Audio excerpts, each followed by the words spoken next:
I saw a great definition that described a consumer as someone who has used the health system, is about to use the health system, or is a carer of someone who is using the health care system. I was actually born with congenital heart problems, so I've had some very major surgeries. Like I'm a big fan of the hospital, obviously, because it kept me alive. Try and give a bit back. When the CAC was restructured to include Bentley, we made the comment that we want to be involved with projects before they happen. We don't want to be a tick the box. Secondly, the group did a workshop dealing with how the hospital runs committees. The upshot of that was I presented that to the exec committee, and I made a couple of comments and basically said, do you guys think you're getting the best value out of consumers? Because I don't think you are. Secondly, you tend to gloss over things during committee meetings. You don't really give the consumer an opportunity to speak. They have changed the structures, so they always acknowledge the consumer at the beginning, and they always allow time for the consumer to ask whatever they want that's relevant to that committee.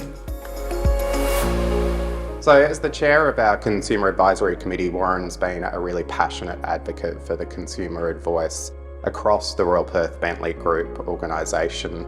And I completely agree that one of the key additions that he's made to our executive team is in advocating for the voice of the consumer to really have a place at the table in our senior executive meetings. So that means that we have restructured some of our agendas to ensure that we're giving time and space to the consumer and trying to check in with them throughout our executive meetings to ensure that they can ask questions of us about our business and ensure that they're really providing the best input possible around the consumer voice in all our operations.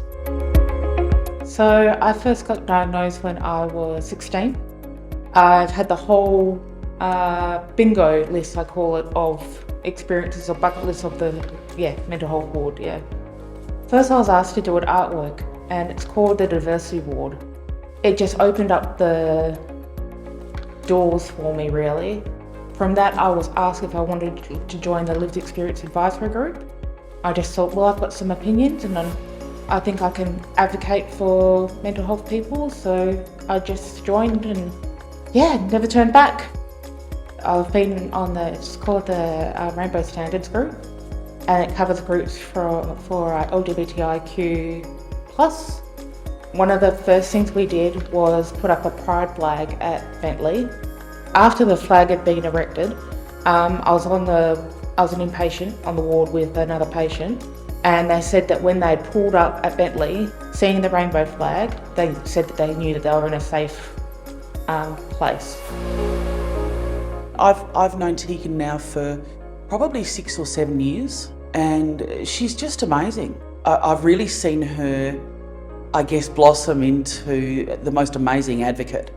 You know, initially when she joined us in the Rainbow Tick LGBTIQ+ working group, she was, I think, a little unsure of the value that she actually brought to the group.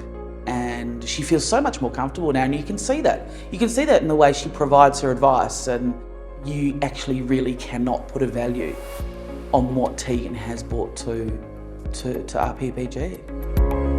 I really like that I feel listened to and heard and valued and respected.